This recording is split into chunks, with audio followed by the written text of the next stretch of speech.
Averías rentables es una formación con la que hemos obtenido muy buenas valoraciones en diferentes ciudades, en el formato presencial. Por eso me he preguntado por qué no traerla al formato online. En primer lugar, vamos a ver dos casos reales en los que compararemos, digamos, la forma tradicional de diagnosticar y buscar averías en el taller, analizando las horas invertidas, las actividades realizadas, los trabajos realizados y el tiempo invertido en localizar la avería, con las técnicas de diagnosis utilizadas por Diagnosis Tips, que son las técnicas que formamos en nuestra formación online, que enseñamos en nuestra academia. Una vez pasados estos dos casos reales en los que haremos esta comparativa, ya nos centraremos en el plano puramente técnico y puramente de localización de averías, olvidando, digamos, las técnicas tradicionales y centrándonos en el caso real y cómo con las técnicas de Diagnosis Tips se localizó la avería, viendo diferentes pruebas de diagnosis. ¿Cuánto dinero pierde al año tu taller? Horas sin cobrar, recambios perdidos y puestos de trabajo ocupados sin generar ingresos. Supongo que a todos los que nos dediquemos al sector, todo el que tenga un taller y atienda averías, le sonará esto y muy de cerca. Vamos con el primer ejemplo. Tenemos un Nissan Capstar que presenta falla en el motor y emite mucho humo blanco. Este vehículo llega a un taller y no presenta códigos de avería de ningún tipo. Muy raro en un vehículo de esta época que con un fallo de motor tan acusado como el que tenía y emitiendo humo blanco no presente ningún ningún código de avería grabado. Por lo que en un principio ya sospechamos que el vehículo pueda tener un posible DTC off o borrado de códigos de avería para que no encienda la luz de avería. Igual, en principio tuvo un fallo más leve, un fallo en el que encendía la luz de avería, pero el motor no fallaba, y le eliminaron el fallo para seguir pasando ITV o para lo que fuera. Luego el fallo se complicó y ahora nos vemos con una avería sin ayuda del equipo de diagnosis. Tiene un motor reconstruido previamente, montado muy recientemente, y como detalle a valorar cuando se recibió el vehículo es que el exterior y la instalación eléctrica estaban en muy mal estado. Ahora veremos alguna imagen de en qué estado estaba la instalación eléctrica. Bueno, ¿qué trabajos se realizaron en el taller que recibió esta avería? Se desmontó y se revisa la culata, con la correspondiente factura de externo de revisar la culata. Se revisaron los inyectores, también con factura de externo, a menos que seamos un laboratorio con equipamiento para revisar inyectores. Se reemplazan 2 EKP y 2 MP, sensores de árbol de leva y cigüeñal, al revés, para los que no estén familiarizados con esta nomenclatura. Factura de recambios. Y se revisa la distribución.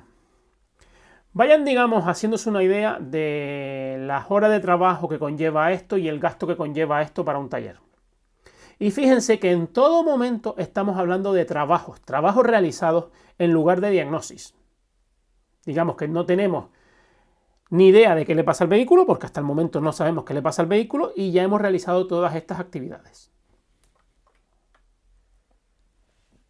Se invierten más de 90 horas de mano de obra y 3 meses en el taller en este vehículo. Y el vehículo está peor que cuando llegó, por lo que estamos realmente jodidos. Hablando claro, el vehículo entró en unas circunstancias, ahora ni siquiera arranca, tenemos una orden de reparación entregada al cliente y ¿qué le decimos al cliente? O sea, no podemos decirle, mira, no encontramos la avería, llévate el vehículo, porque el vehículo entró caminando y ahora no arranca. O sea, estamos realmente implicados y si el vehículo sale del taller sin reparar, igual acabamos hasta pagando la reparación. O sea, tenemos un problema aquí muy serio de pérdida de dinero, mano de obra, y de además no nos podemos quitar el problema de encima. Seguimos hablando siempre de trabajos en lugar de diagnosis. ¿Qué sucedió? Pues el vehículo fue reparado por nosotros, por Diagnosis Tips. Y tengan en cuenta que no damos servicio de soporte técnico.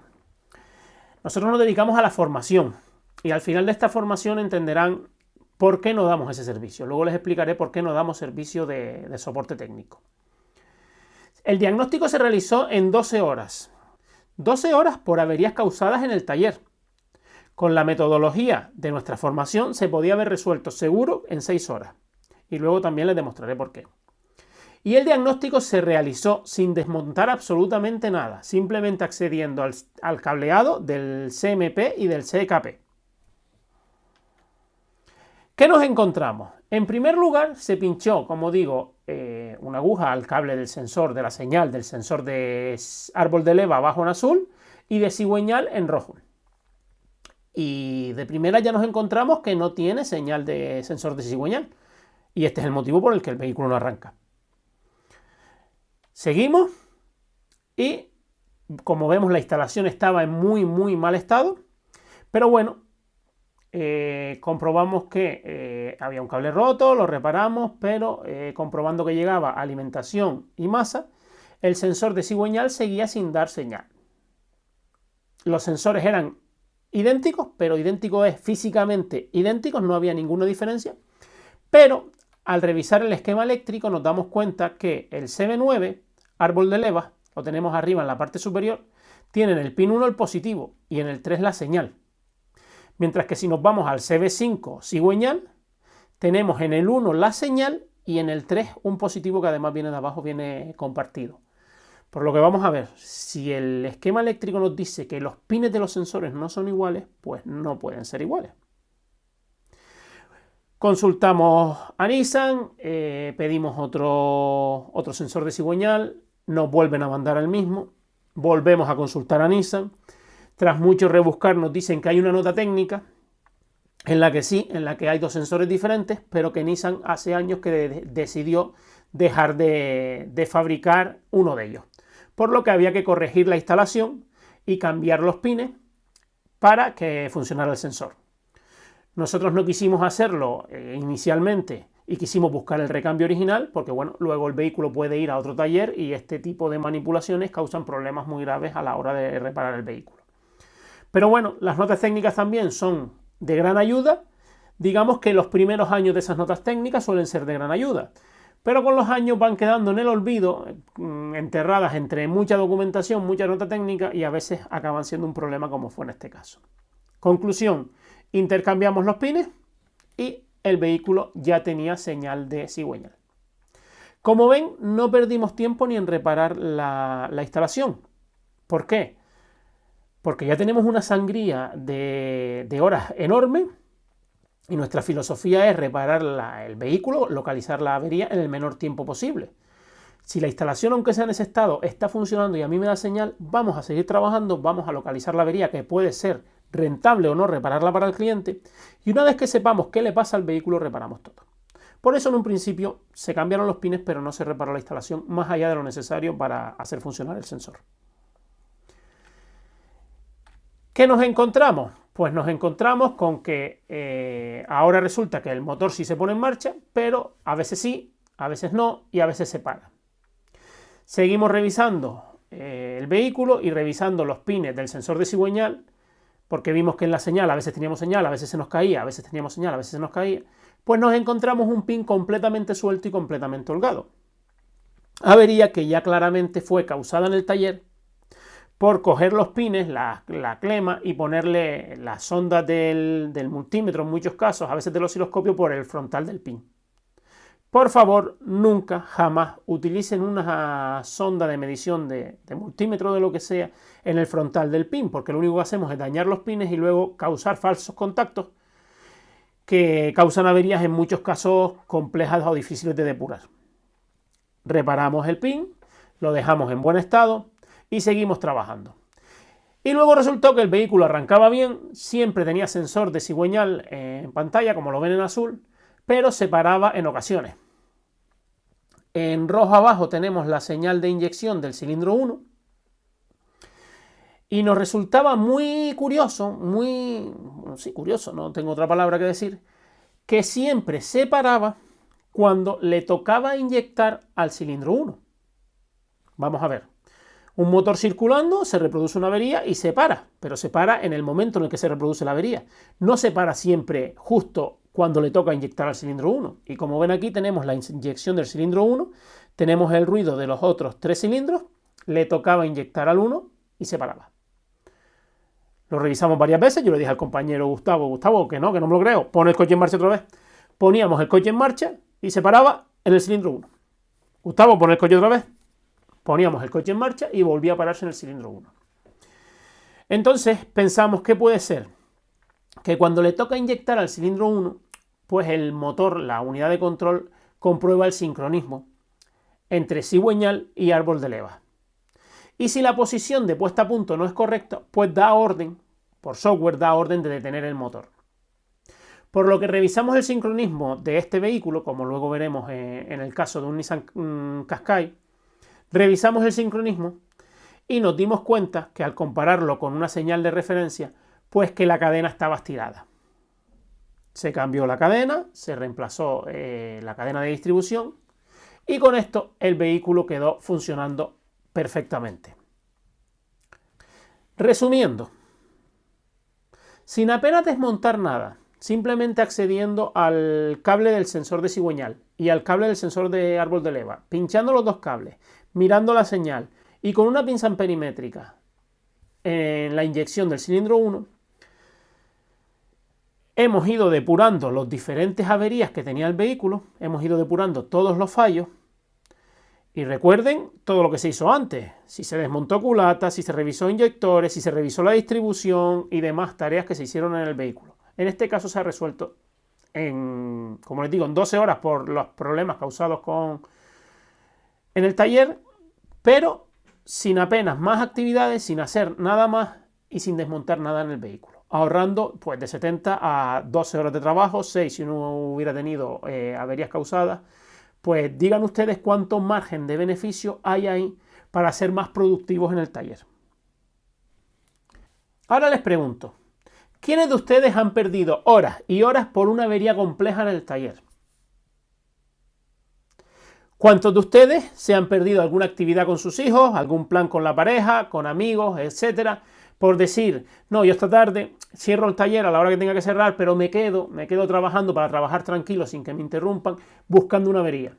Cuando digo una tarde, digo sábado, digo domingos por la tarde, que en vez de irme al cine o verme una peli, pues digo, me voy al taller e intento sacar eso porque es un problema, porque tengo el problema del taller y hay que sacarlo.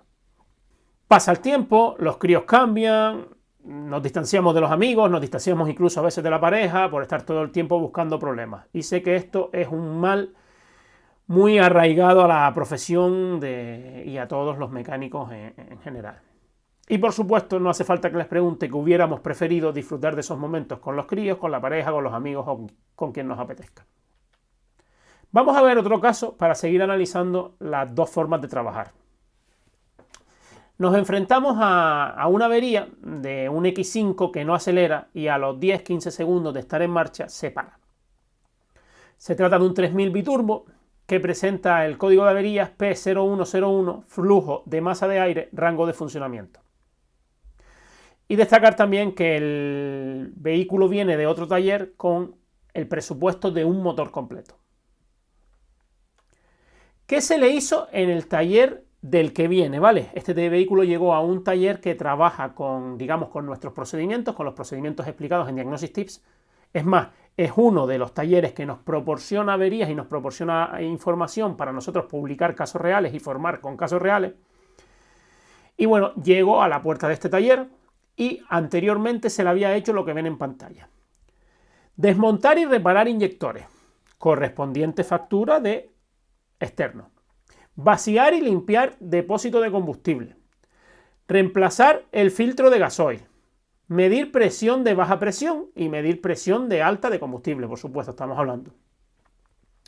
Medir la compresión de los cilindros, para lo que se desmonta el colector de admisión y se sacan los calentadores. Vayan sacando cuentas en un X5 cuánto tiempo lleva esto y cuánto dinero estamos invirtiendo, porque al final invertimos tiempo, invertimos dinero en intentar localizar esta avería. Y al final del todo localizaron y presupuestaron un motor de desguace. Además, un motor que suele dar ciertos problemas como para arriesgarte a montarlo del desguace.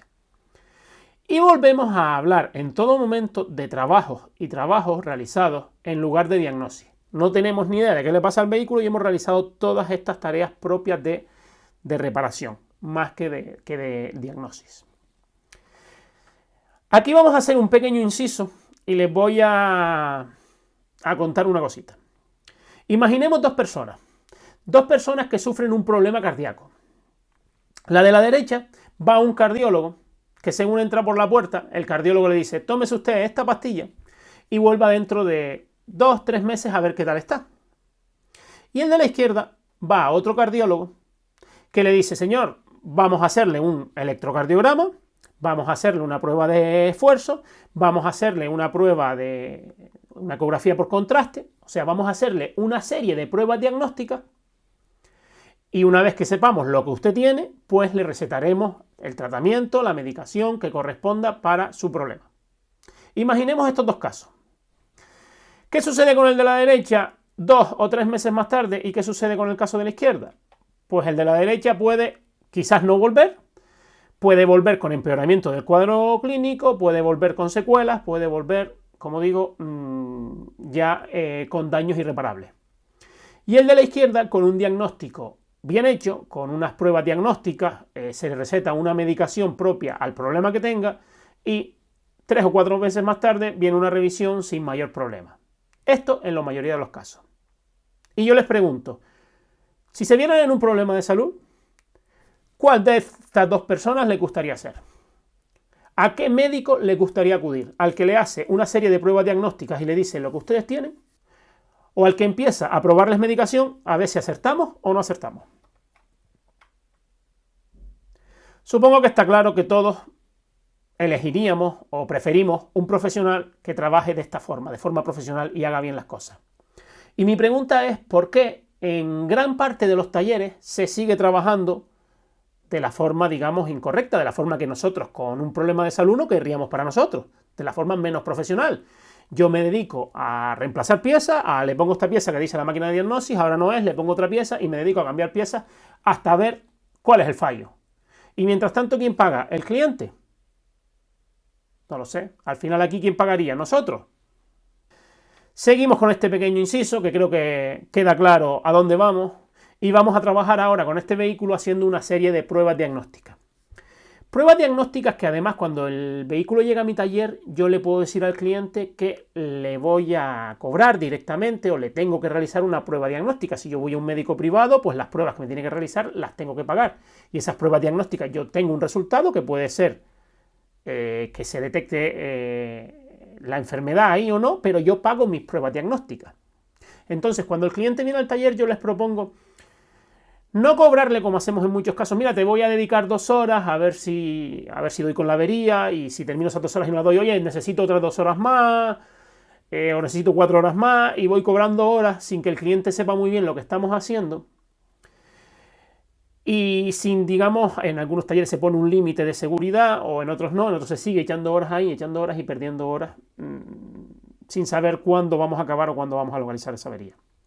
Mi propuesta, ¿cuál es? Oye, le digo al cliente, yo le voy a hacer a su vehículo una serie de pruebas diagnósticas que vamos a ver hoy en esta formación. En base a esas pruebas diagnósticas que se las tengo que cobrar, se las puedo entregar y yo sabré si localizo la avería o no localizo la avería. Una vez que tenga las pruebas, se las muestro al cliente, le digo, mira, aquí tengo la avería o no he conseguido localizar la avería. Tengo que seguir haciendo más pruebas diagnósticas. ¿Que el cliente no quiere seguir? Pues se lleva un informe de lo que ha pagado y si quiere llevarlo a otro taller, se va con, oye, en el otro taller me hicieron y me cobraron esto. Pero ya le damos, digamos, en qué hemos dedicado el tiempo que le hemos cobrado, a qué lo hemos dedicado y por qué le hemos cobrado. He pagado por una radiografía, he pagado por una ecografía, he pagado por un electrocardiograma, no me han detectado nada, pero tengo mis pruebas ya delante. Yo les hago esta propuesta, cada uno que valore si puede adaptarla a su situación o no. ¿Qué pasó con el X5? Volvamos al caso del X5. Notaba el fallo del código de avería de flujo de masa de aire, por lo que el técnico se centró en pinchar el medidor de masa de aire. El medidor de masa de aire de este coche trabaja por frecuencia, es lo que vemos abajo, ¿vale? Si ampliáramos mucho la señal roja, veríamos una señal que es un pulso cuadrado que sube y baja, varía en frecuencia, no varía nunca en tensión. Y digamos que pinchando ahí en tensión no vamos a ver nunca nada, ni vamos a ser capaces de interpretarlo. ¿Qué sucede? La señal de arriba es la frecuencia que está dando esta señal. Aquí estamos viendo la señal en frecuencia.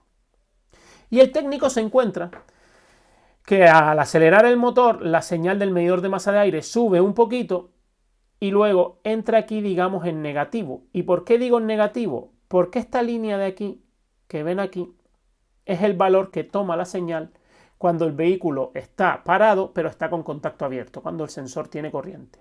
Digamos que esta es la señal de referencia que toma el vehículo a motor parado. Y aquí se nos pasa por debajo de la señal de referencia. ¿Qué significa eso?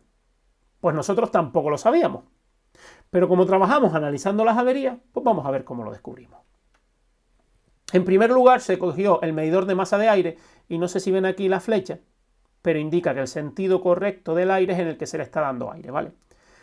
Se le dio aire en el sentido correcto de trabajo y se vio como la señal pasa de la línea de referencia, coge positivo, llega hasta un máximo y vuelve a la señal de línea de referencia. Pero nunca entra en negativo. Vamos al siguiente caso en el que se le aplica aire en sentido contrario al funcionamiento y vemos cómo la señal entra en rango negativo, pero ni siquiera coge más amplitud si le damos más aire, sino tiene un límite muy cortito en el que entra en negativo y ahí se mantiene. Por más aire que le demos no coge más amplitud.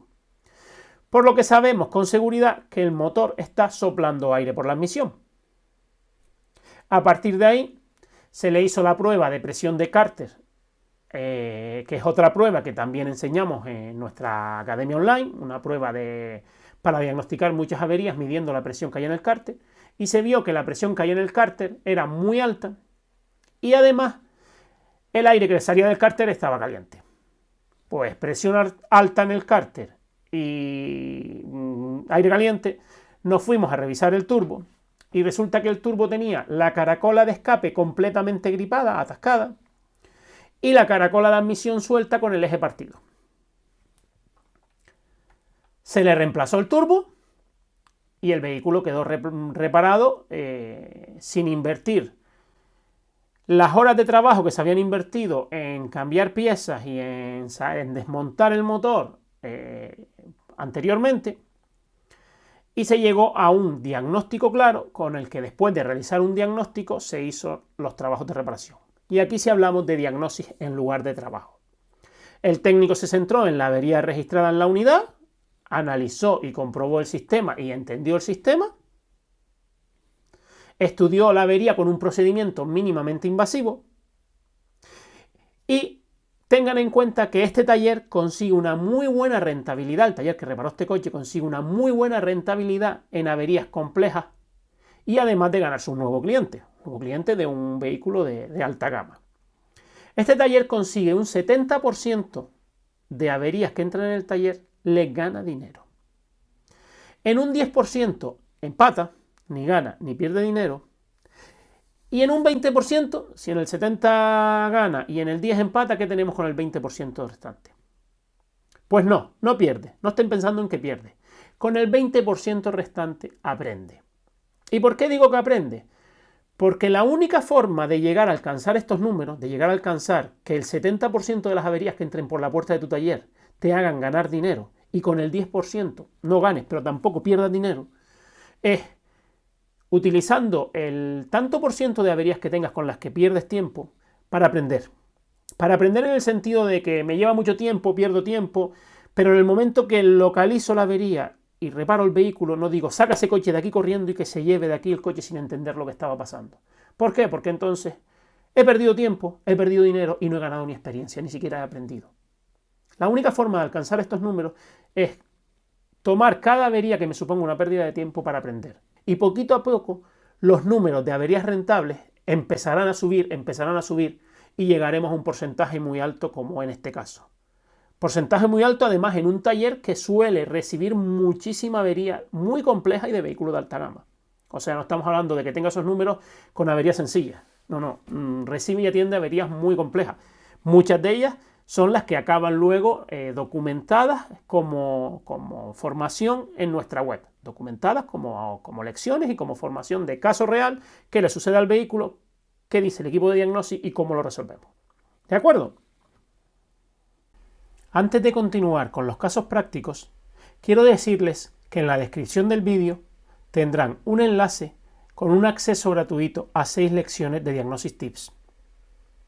También les dejaré un código de descuento con un 10% de descuento que se les aplicará durante todo el tiempo que estén suscritos con nosotros. Y además nuestra web diagnosistips.com tiene activada una prueba gratuita de 15 días y tampoco tiene ningún tipo de permanencia. Con esto seguimos ya con el siguiente caso práctico. Fallo de sincronismo en un Qashqai. Se trata de un Qashqai que llega con motor inestable y falta de potencia. Digamos que a este vehículo se le había cambiado la distribución en, vamos a decir, un garaje, no en un taller. Y llega con estos síntomas. Lo primero que hace el técnico, por supuesto, es desmontar y revisar la distribución de forma mecánica, cosa que nosotros no recomendamos nunca, pero bueno, exceptuando algunos casos, pero bueno. Se revisa la distribución de forma mecánica y se encuentra con que la distribución aparentemente está correctamente. Ya les digo que la distribución se revisó de forma mecánica hasta en 3 ocasiones. ¿Vale? A partir de aquí vamos a revisar el sincronismo de este vehículo, tomando con el osciloscopio el sensor de cigüeñal y el sensor de árbol de levas y midiendo los grados que tenemos entre uno y otro. Vamos en primer lugar al vehículo que tenemos en taller, el vehículo que tenemos afectado. Tenemos aquí en la parte baja en azul el sensor de cigüeñal y en rojo el sensor de árbol de levas. Mira lo que vamos a hacer aquí. Primero que nada vamos a coger el zoom y lo vamos a aplicar a esta vuelta completa de cigüeñal para ver todo este tramo. Vale. Minimizo el zoom para quitarlo de en medio y voy a venir aquí ahora y activar la regla de fase. Activo la regla de fase y la pongo a 360 grados. Esto me permite indicarle al programa dónde están los 360 grados exactos de la vuelta de cigüeñal. La configuro y la coloco aquí entre el diente de referencia y el diente de referencia en una vuelta completa de cigüeñal, ojo, no una fase de motor. Una vez colocada ahí, yo puedo tomar cursores aquí debajo y medir desde aquí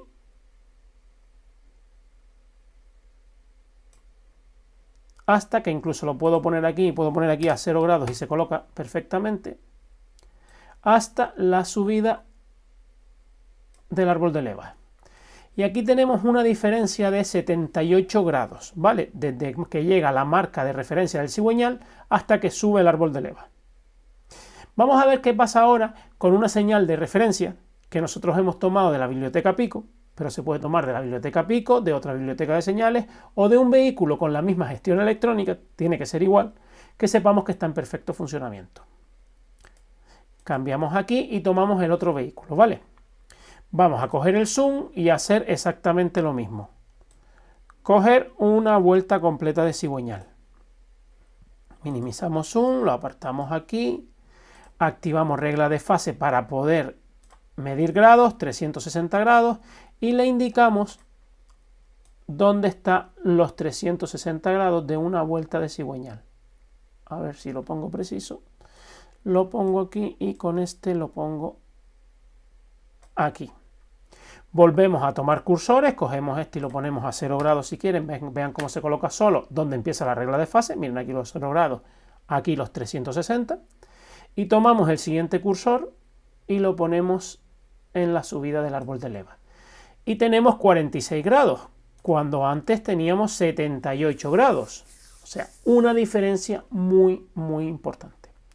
Por lo que sabemos que la distribución está rodada. Si la puesta a punto mecánica que nosotros revisamos está correcta, pues habrá un fallo detrás de lo que nosotros estamos viendo mecánicamente. Nos volvemos a la presentación y vemos como el árbol de levas estaba rodado, pues esos 30 grados de diferencia o 32 grados de diferencia que tenemos entre la muestra de referencia de cómo debe trabajar el coche correctamente y nuestro vehículo que presentaba un fallo. Entonces, la forma tradicional y mecánica de revisar la puesta a punto, lleva mucho más tiempo, está limitada y no nos ayuda a localizar averías de este tipo. Fíjense cómo simplemente accediendo al sensor de cigüeñal y sensor de árbol de levas hemos comprobado el sincronismo o la puesta a punto electrónica de la distribución. Veamos ahora la prueba de compresión relativa. En pantalla, en azul, tenemos el consumo de corriente del motor de arranque. ¿Qué sucede con el consumo de corriente del motor de arranque? Que cada vez que un cilindro entra en compresión, el consumo del motor de arranque aumenta porque tiene que hacer más esfuerzo para mover el motor. Cuando ya no está en compresión, disminuye el consumo de corriente. Vuelve a aumentar, vuelve a disminuir, vuelve a aumentar y vuelve a disminuir. Si el motor de arranque es el mismo porque el vehículo tiene uno solo y la compresión en todos los cilindros es la misma, está correcta, digamos que el alto de todos estos dientes debería ser similar. Aquí tenemos, por ejemplo, uno que está muchísimo más bajo. ¿Ven que este consumo de corriente es muchísimo más bajo? Además, se repite cada 1, 2, 3, 1, 2, 3. ¿Qué quiere decir esto? Tenemos un cilindro con baja compresión. Y dos, estamos hablando de un motor de 3 cilindros, que se repite cada 3. ¿Cuánto de difícil es hacer esta prueba? Pues básicamente hay que colocar la pinza amperimétrica en el cable de la batería. Se puede colocar tanto en el positivo como en el negativo. Y si el vehículo arranca, porque si el vehículo no arranca es muy cómoda porque ya la podemos hacer, si el vehículo arranca hay que inhabilitar el arranque. ¿De qué forma? Un positivo común que alimente los inyectores, desconectando las bobinas en un vehículo de gasolina. Si vamos a hacer una prueba rápida, no lo recomendamos porque al final continúas inyectando combustible, gasolina en este caso, que no se quema, pero vamos, si la vas a hacer una prueba rápida lo puedes hacer, o inhabilitando el arranque de la forma que consideres oportuna. Tiras de arranque y se graba la señal que vemos aquí, que volvemos a ver aquí. Ya en el oscilograma podemos coger el cursor vertical, ponerlo aquí cuando ya se estabiliza la señal y ver, como les digo, que 1, 2, 3, 1, 2, 3 siempre es más bajo el pico, el consumo de corriente cuando este cilindro está en compresión. Picando en el canal azul, que es con el que estamos trabajando, viniendo a DSP y activando el filtro, bajamos la frecuencia, podemos ver cómo funciona un filtro, que ahora vemos la señal mucho más clara. Cuidado, porque me he encontrado que esta prueba sí es verdad que es bastante conocida y bastante recurrida y se hace habitualmente, pero no siempre lo hacemos correctamente. Todo el mundo comprueba, como digo, que los picos deben estar todos iguales. Aquí no sabemos qué compresión tiene el cilindro, pero al final todos los cilindros de un vehículo tienen que trabajar igual.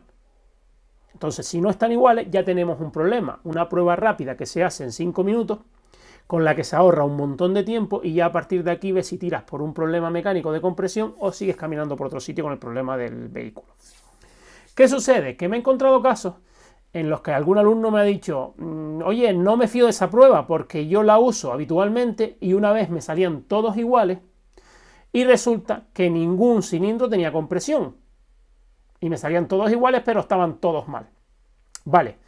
Primero, si tenemos un fallo de compresión, es muy difícil que el fallo de compresión sea el mismo en todos los cilindros. Pero en ese caso se dio el caso, que todos estaban mal y que estaban nulos de compresión y se veía el diente de sierra igual. Pero ¿qué sucede? Si sabes hacer bien la prueba correctamente, yo cojo otro cursor y lo pongo en la parte baja.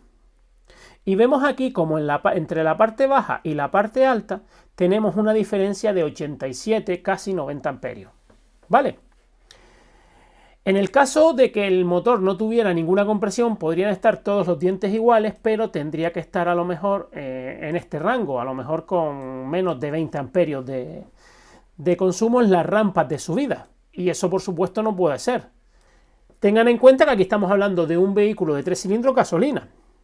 Si estuviéramos hablando de un vehículo diésel, ya nosotros sabemos que el consumo de corriente tiene que ser bastante más alto por ser un vehículo con el arranque más pesado. Es más, incluso la parte baja del consumo mínimo en cuando el vehículo no está en compresión probablemente será más alta en el diésel también. ¿Y qué sucede si yo tengo este gráfico perfectamente con todos los dientes iguales? Tenemos una subida de amperaje de 90, 120 amperios, pero a lo mejor tengo las gráficas aquí arriba. Digamos que la parte baja desde mucho más alto. Pues también podemos detectar aquí que tenemos un motor de arranque frenado. Como digo, picos perfectamente iguales, todos parejos, un aumento de consumo de corriente en compresión de 90 a 110 amperios, pero parte desde un mínimo de 200, 300 amperios, pues igual tenemos el motor de arranque frenado. Entonces es una prueba que nos ofrece muchísima información, que se hace muy rápido y que nos descarta o nos ayuda a saber por qué camino seguir buscando la avería.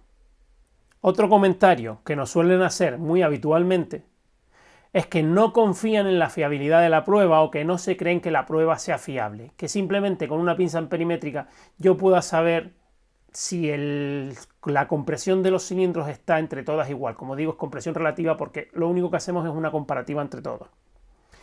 Y para que vean la fiabilidad de la prueba, pusimos un traductor de presión en el cilindro, ¿vale? Hicimos la prueba de compresión en un cilindro que estaba perfectamente. Y vean cómo simplemente al incorporar la manguera en la que conecto el traductor de presión, que claramente al poner la manguera aumenta la cámara de compresión, aumenta el volumen de la cámara de compresión, y además la manguera es de goma, por lo que puede ser un poco flexible cuando el cilindro entra en compresión. Pues simplemente con ese trozo de manguera que ven ahí para conectar el traductor de presión, fíjense que el cilindro que estamos grabando con el traductor de presión es este, y fíjense todo lo que baja el consumo de corriente de ese cilindro simplemente por conectar esta manguera. Quitamos la manguera y el motor está perfectamente. Para que vean hasta qué punto es fiable la prueba y hasta qué sensibilidad tiene para confirmar que un cilindro tiene menos compresión que los demás. Vamos ahora con el siguiente caso práctico, que volvemos a encontrarnos con un Nissan Qashqai, en este caso con falta de potencia y tirones. Vemos todos los códigos de avería que nos da, algunos de fallos de encendido, circuito de sonda de oxígeno, sensor de presión de combustible, interruptor de freno, tensión de alimentación, fallos diversos que no nos dicen nada. Vamos a ver qué técnica aplicamos en este caso, en esta avería, en el oscilograma. En este caso, hemos pinchado el osciloscopio, el canal azul verde, en la señal del sensor de presión de rampa del Nissan. ¿Y qué nos encontramos? Pues nos encontramos una señal de, vamos a medirla, cogemos el cursor y la medimos para ser exactos, de 1,7 voltios. Vamos a ver qué tenemos en las siguientes pantallas. Caminamos en las pantallas, baja un poquito, vamos aproximadamente 1,7, 1,6 voltios.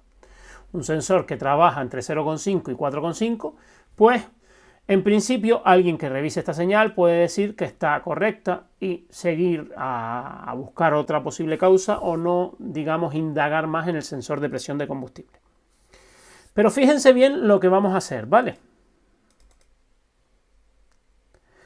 Vamos a venir al canal, venir en visualización y vamos a ampliar la señal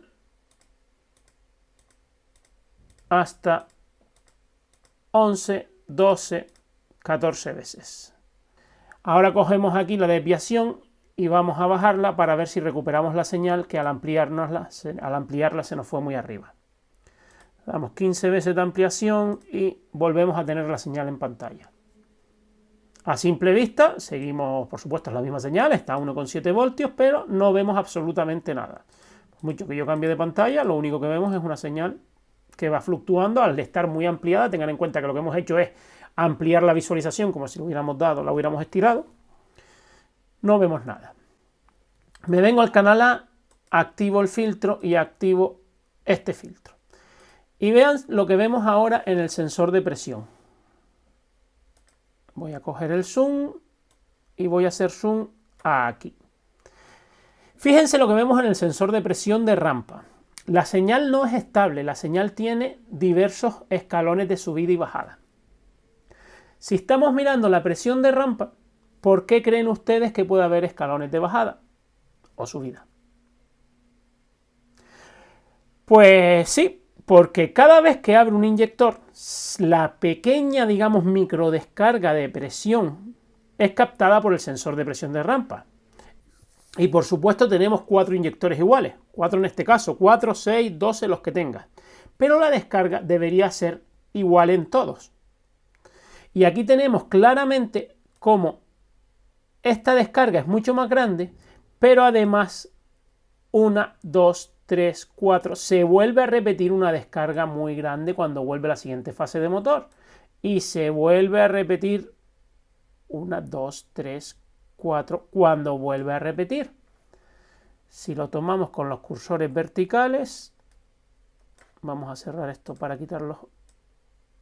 otros y lo posicionamos aquí y posicionamos otro aquí, vemos como esta descarga de aquí es mucho mayor que esta y un poquito menos que esta. Entonces, ya esto nos hace sospechar que pueda haber algún problema en los inyectores. Simplemente volvemos a lo mismo, una prueba rápida. Voy al sensor de presión de rampa, pincho la aguja en el cable de señal y mira lo que he hecho. Y ya esto me hace sospechar que tengo un problema en los inyectores. Se desmontaron los inyectores y ¿qué se encontró? Pues los inyectores en este estado. Se intentaron limpiar, no quedó bien el coche, no quedó de todo bien, se reemplazaron por 4 inyectores nuevos y el coche quedó perfectamente.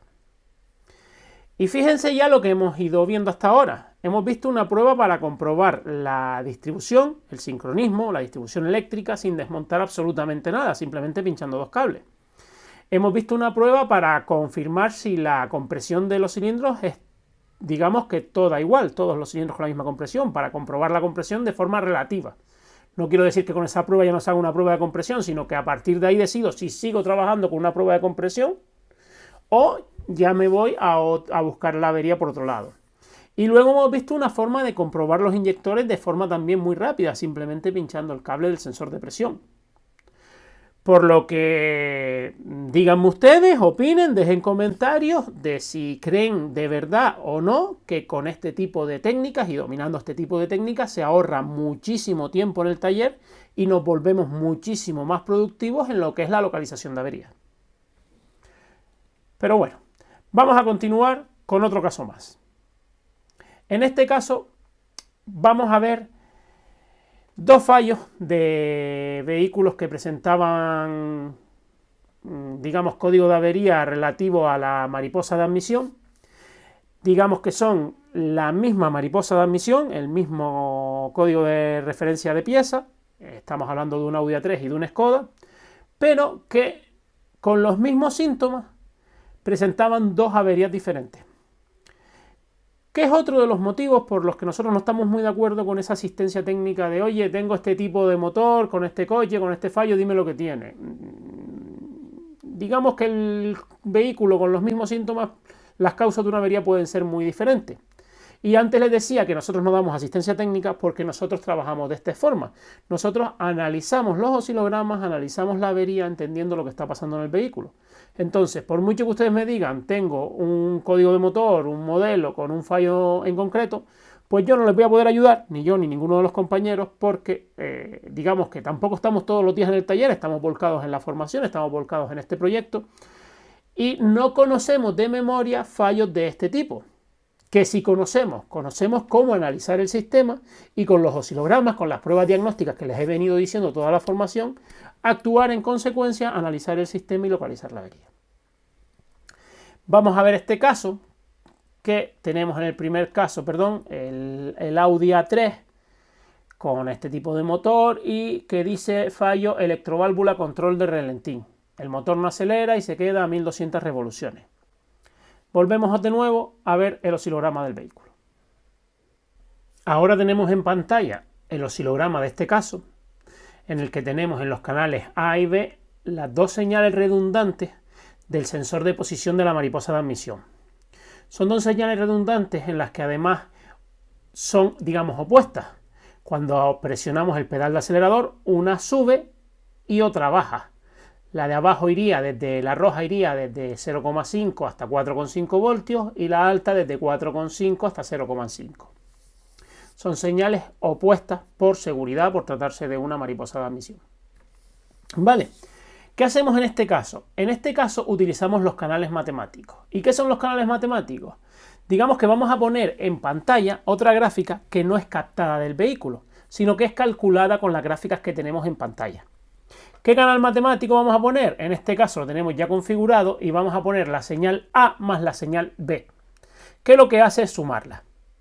¿Y por qué ponemos este canal matemático? Porque en este tipo de señales redundantes opuestas, de 0,5 a 4,5 y de 4,5 a 0,5, si sumas ambas señales, siempre te tiene que dar 5 voltios.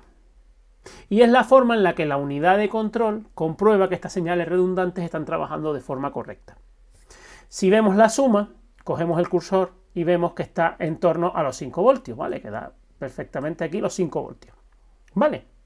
¿Qué sucede? Que cuando tenemos una variación en esta señal de 5 voltios, porque siempre nos va a dar 5 voltios, sabemos que hay un problema. Si nos venimos aquí, vemos como la señal se cayó aquí, y entonces aquí tenemos un problema. Vamos a ver la siguiente pantalla y aquí vemos claramente que se está cayendo la señal de 5 voltios. Utilizamos el zoom, venimos con el zoom aquí y hacemos así. Vamos a darle un poco más de zoom horizontal. Y bueno, vemos aquí claramente que la señal de 5 voltios se nos cae porque se nos está cayendo la pista de señal azul, mientras que la roja permanece perfectamente estable. Por lo que aquí tenemos claro que es un fallo de la pista de señal del potenciómetro, en este caso de la señal del canal A, que está fallando y debemos cambiar el cuerpo de mariposa. ¿De acuerdo? Puede resultar muy sencillo, pero vamos a ver qué ocurría en el otro caso. Como les digo, mismo cuerpo de mariposa, misma referencia de recambios, en este caso montada en un Skoda. ¿Qué sucede en el Skoda? Mismo caso, mismo fallo, mismo código de avería, pero venimos a la mariposa de admisión, ponemos canales A y B de nuevo en los sensores de posición de la mariposa y ponemos el canal matemático A más B de nuevo. Canal matemático que tiene que estar en torno a los 5 voltios, pero aquí en esta zona se ve claramente cómo se cae el canal matemático.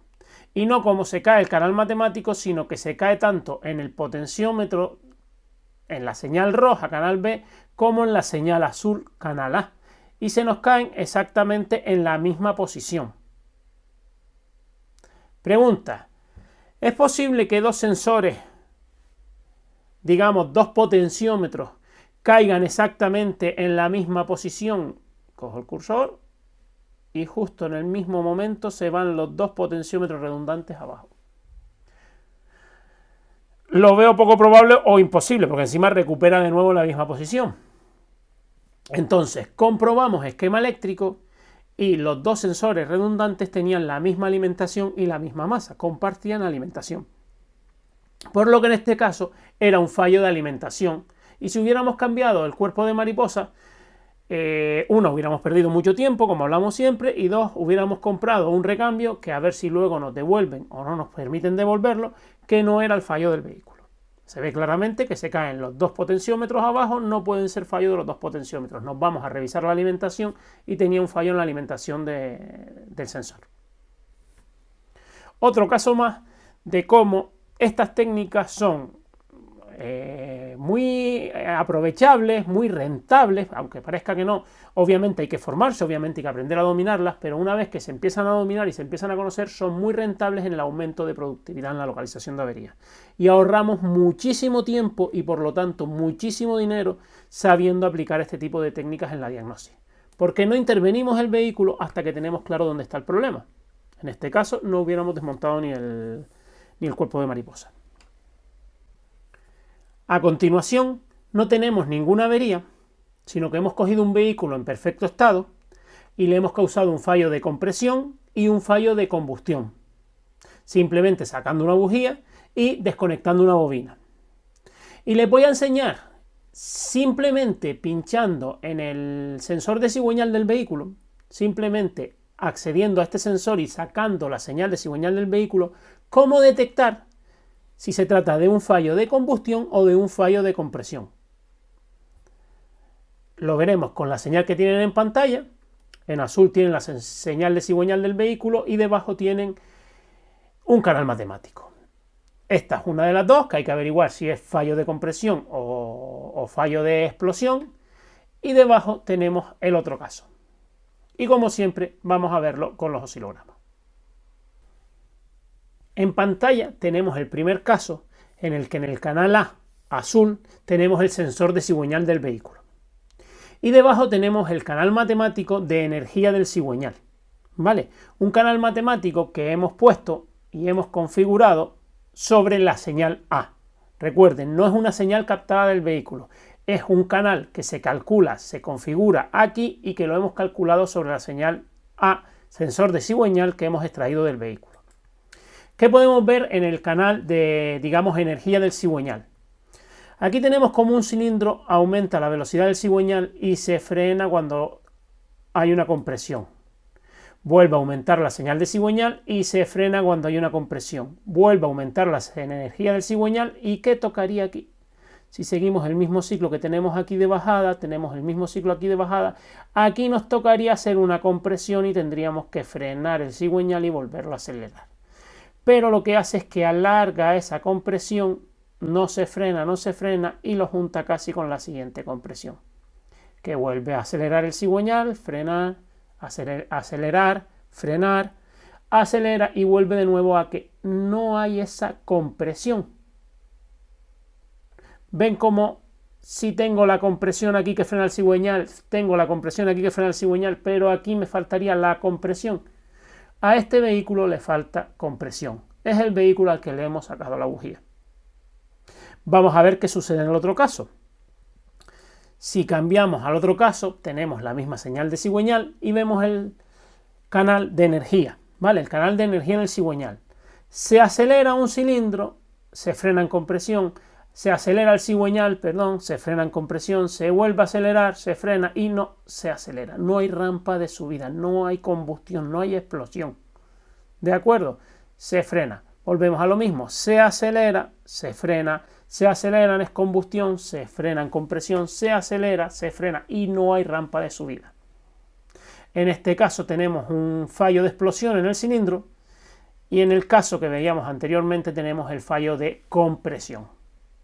De nuevo hemos visto como con una prueba muy sencilla y muy rápida, accediendo simplemente al sensor de cigüeñal del vehículo, ya hemos descartado si el vehículo tiene un problema de combustión o un problema de compresión. Que si además lo sumas a la compresión relativa y las demás pruebas que vamos viendo, pues tenemos una serie de pruebas diagnósticas con la que en poco tiempo podemos ir descartando y localizando la avería del vehículo. En este caso tenemos un Audi A6 que llegó al taller con una avería. Se diagnosticó y como ven en la imagen se encontró esta válvula rota. Se desmontó el vehículo, se sacaron culatas, se realizó toda la reparación completa y se montó el vehículo. ¿Qué sucedió? Que después de montar el vehículo, pues nos encontramos con que el vehículo presenta siempre fallo de combustión en el cilindro 4. El fallo lo hacía solamente a ralentí. Resulta que si acelerabas un pelín las revoluciones, 200 revoluciones, no me acuerdo cuánto era, pero un pelín más las revoluciones, ya nunca hacía el fallo, nunca reproducía la avería de fallo de combustión en el cilindro 4. Pero tan pronto lo dejabas a ralentí, el vehículo registraba fallo en el cilindro 4. Igual a algún taller se le ocurre acudir a la posibilidad de subirle un poquito el ralentín al vehículo, subirle esas 150, 200 revoluciones y ya está, y entregamos el vehículo en esas condiciones. Pero claro, eso puede llevar a que el fallo empeore luego y el coche vuelva después de entregarlo con una reparación tan cara, con una factura tan cara entregada o cualquier otro problema. Entonces, como digo, una reparación muy cara, un 6 cilindros que ya se pueden imaginar lo que, ya saben ustedes lo que lleva esta reparación en cuestión de mano de obra, en cuestión de recambios y en cuestión de todo, para que una vez que vas a entregar el vehículo, pones en marcha, listo para factura hecha y todo ya, para entregar el vehículo te encuentras con ese problema. ¿Qué fue lo que nos encontramos? Pues para este caso utilizamos el transductor de presión, que es el dispositivo, el accesorio con el que medimos todas las presiones en el vehículo. Medimos presión en el cilindro, tanto en arranque como ralentín, medimos presión de combustible, presión de cárter, como ya comenté antes, presión de escape, presión de admisión, todo lo que necesitemos medir en presión lo hacemos con este dispositivo, ¿vale? ¿Qué sucede? Pues que con este dispositivo instalado en el cilindro no tenemos un manómetro que nos da presión máxima, sino tenemos la señal digital de lo que ocurre dentro del cilindro, que es lo que tenemos en pantalla y es lo que ahora vamos a analizar en el oscilograma. En pantalla tenemos la señal de presión en el interior del cilindro.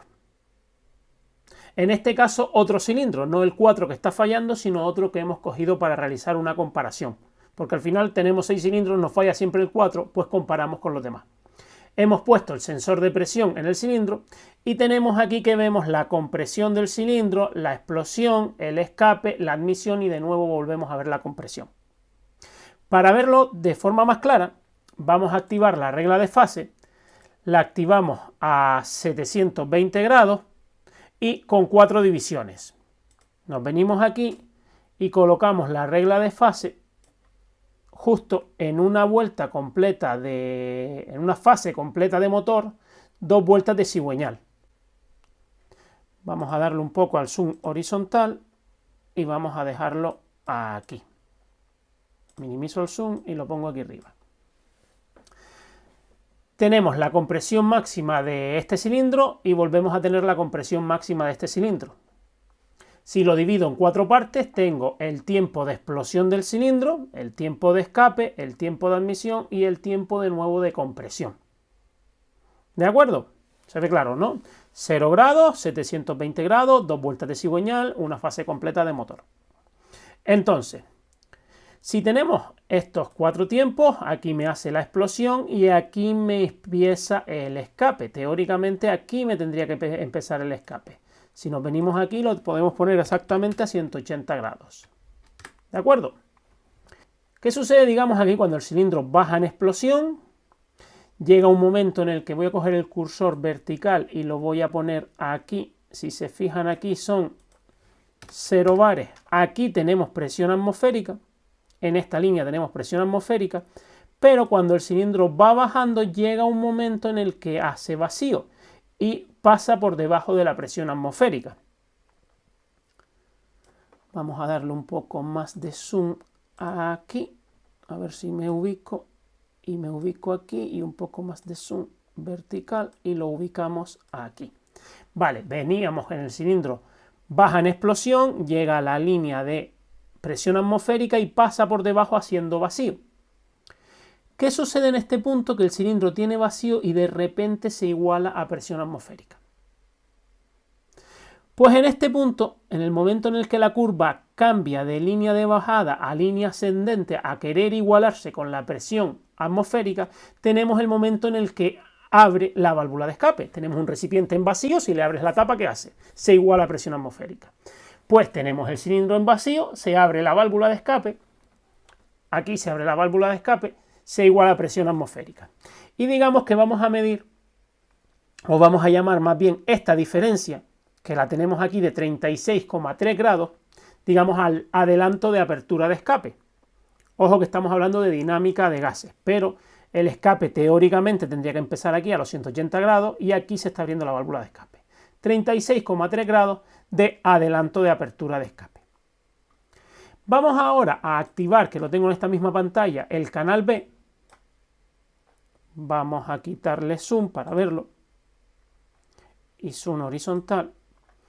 Y en el canal B, ¿qué tenemos en el canal B? Pues en el canal B tenemos el cilindro 4. El cilindro que de verdad nos está fallando. Y vamos a hacer la misma medición. Teníamos allí los 36 grados, vamos a hacer la misma medición. ¿Cómo la hacemos? Vamos a posicionar esto aquí, vamos a salir del canal. Vamos a posicionar esto aquí, minimizar el zoom, llevárnoslo aquí. Primero que nada colocamos la regla de fase. Colocamos la regla de fase en el cilindro que vamos a medir. 720 grados, la fase completa de motor, ¿vale? Aquí. Tenemos los 180 grados, cojo el cursor, lo ubico en 180 grados y cojo el otro cursor y lo traigo aquí a, como decimos, el momento en el que abre la válvula de escape. Vamos a darle un poco más de zoom horizontal y un poco más de zoom vertical y vamos a traer esto aquí. Momento en el que la presión, también podemos coger la regla vertical y ponerlo a 0 bares, presión atmosférica. Volvemos a lo mismo, baja la presión, pasa por debajo de la presión atmosférica, hace vacío y en el momento que se abre la válvula de escape se igualan presiones en el cilindro a la presión atmosférica. Y si vemos aquí la diferencia entre este punto tenemos, vamos a quitar esto de en medio y tenemos una diferencia de 20 grados, cuando antes teníamos 36. Pues si comprobamos con cualquier otro cilindro, todos dan 36, no los comprobamos todos, comprobamos otro más, pero el que nos está fallando, el que nos da fallo de combustión en el cilindro, tiene solo 19,88, 20 grados en ese adelanto. Lo que teníamos aquí era la leva del árbol de leva que estaba girada, ¿vale?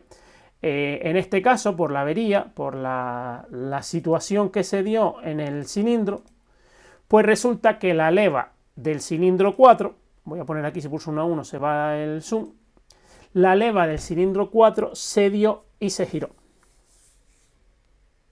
Y volvemos a lo mismo que decíamos antes. Una inversión muy grande en tiempo, una inversión muy grande en recambios, un vehículo reparado, un vehículo listo para entregar al cliente que nos da el fallo.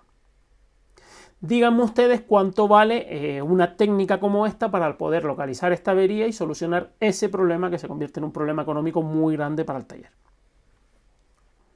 Volviendo a la presentación, me gustaría preguntarles qué opinan ustedes. Pueden ponérmelo en los comentarios, pueden escribirme en los comentarios que consideren.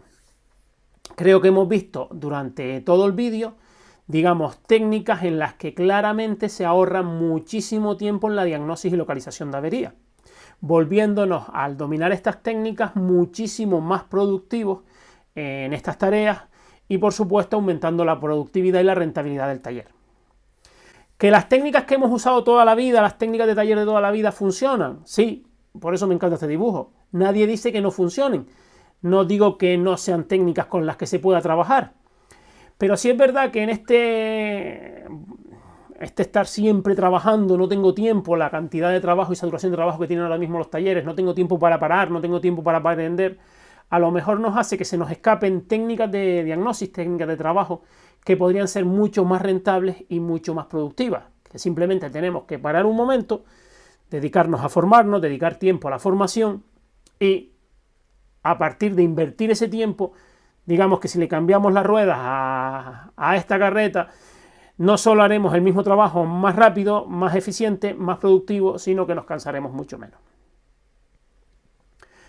Espero que se animen, como les digo, les he dejado en el pie del vídeo el enlace con las 6 lecciones gratuitas, entre las cuales se encuentra la lección completa esta del Audi 6 cilindros que acabamos de ver, ¿vale? La tienen entre las 6 lecciones gratuitas para que la puedan ver completa.